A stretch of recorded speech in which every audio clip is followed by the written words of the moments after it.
60 years I've been a sister, and I feel that it's been a very valuable time in my life. I really understood what the call is all about. It's not to be successful, it's not even to become a saint, it's to serve. I am Sister Geraldine Reakes. I'm 86 years old, going on 87 in April, and I'm very, very happy to be a Salesian sister, FMA, and very happy to be a missionary.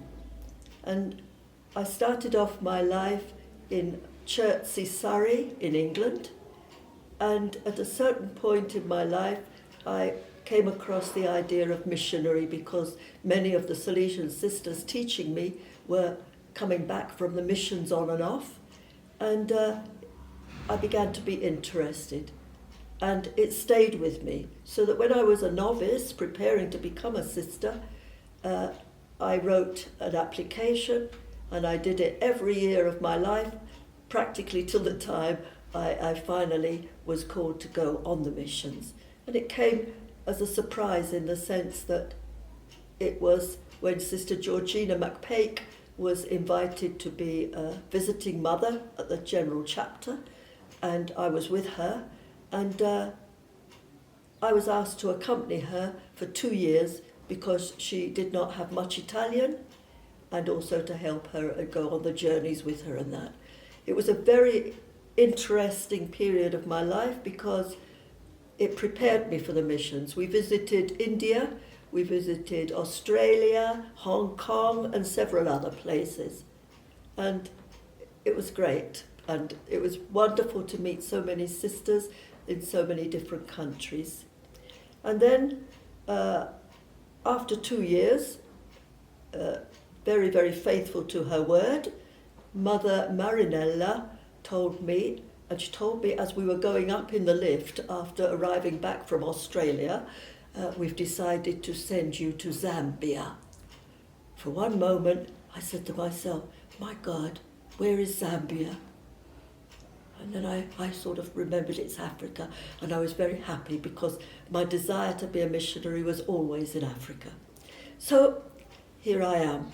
I arrived in Zambia in 1986, and I went to when I arrived in Zambia, it was pretty cold in the morning, and I thought they'd made a mistake.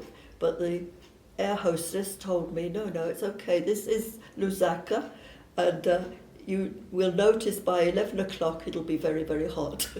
So I began to get used to the hotter weather. But I loved every moment of my 7 years in Zambia. Sister Maria Matsone and Sister Celeste Yolola and I, we were not the very first ones. They were from Poland, but we were the second bunch. And we started the house in Kasama, and then another one in City of Hope. And yeah, we started several houses there. And everything that we started is still going and flourishing. The Zambian people were wonderful, very, very friendly, always helpful. And the young people, very open, very eager to learn, and very wanting to learn English, so I was very busy. And in fact, it stopped me from learning the local language very well, although I did pick up a little bit of Chibemba. So after those 7 years, I was on the council that was made between Kenya, Zambia, Sudan, Ethiopia, and a little bit later Tanzania was added, later still Rwanda. And I was made, first of all, I was on the council there, so I met with the sisters from the different countries at council meetings, and eventually I was transferred to Kenya. In Kenya, I've been in Kenya now for 32 years, so 39 in Africa, maybe a bit more or a bit less. And during the time, both in Zambia and in Kenya, I have been involved in teaching. I've been involved in Zambia more than in Kenya. I was involved in starting houses, organising things from a beginning. There, at the very beginning, we were even suffering a bit from being hungry. Not hungry because we had nothing to eat, but hungry because we had only pumpkins to eat, and for a month or two until Sister Celeste would earn some money teaching at the teacher training college. But the work was beautiful because it was a pioneering and it was the beginnings of a great growth, as I said. When I came to Kenya instead, I was very much involved in the catechetical apostolate, in school, and also in going out to other places. We went very, very much to Marsabit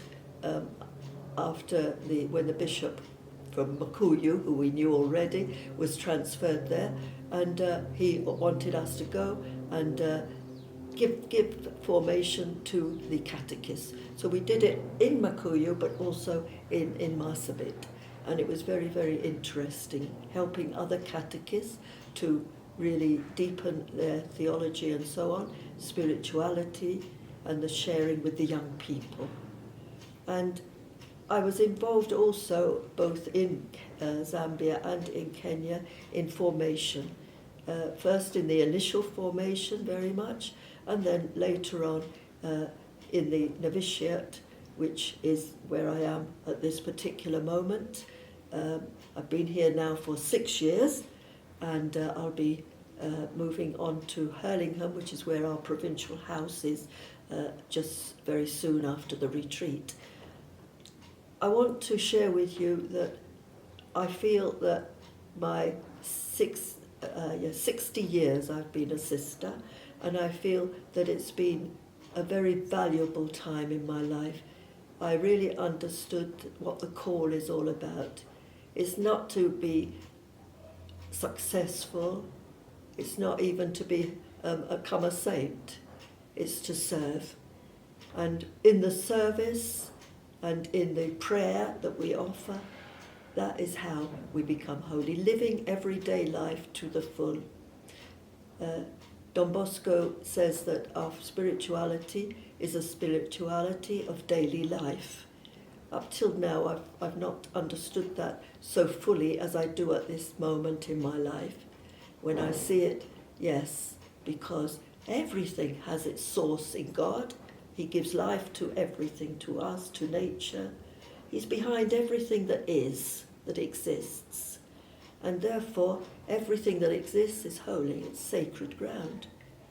And Thomas Merton, was a priest, a man who became a Capuchin monk, and he said that very often we go searching for God all over the place, and we don't realize that where we're walking is holy ground. And I think that is very beautiful. I think that is something fundamental in my religious life, and I would believe in the life of most of us religious. We recognize that everything is holy. We have to become more and more what we would feel that God is calling us to be, and we want to share the depth of our own understanding of God, our own understanding of life, our own understanding of what it means to be committed. We want to share all this with you young people, because you are the future, and if you're mature in your spiritual life, in your practice and living and commitment to your own Christianity, your own Catholic life, then you will be great citizens in a future society, wherever God wants you to be, whether it's in life as a mother, life as a wife, life as a single person dedicated to helping others, or whether you are become a sister, whether it's in the monasteries or whether it's in convents, doesn't matter. It's the way we live the life that matters. And I tell you, I'm very happy at this stage in my life, and I think I can say that when the Lord comes, I'm trying to be ready for that call. And I think I will be, because I feel happy about my life.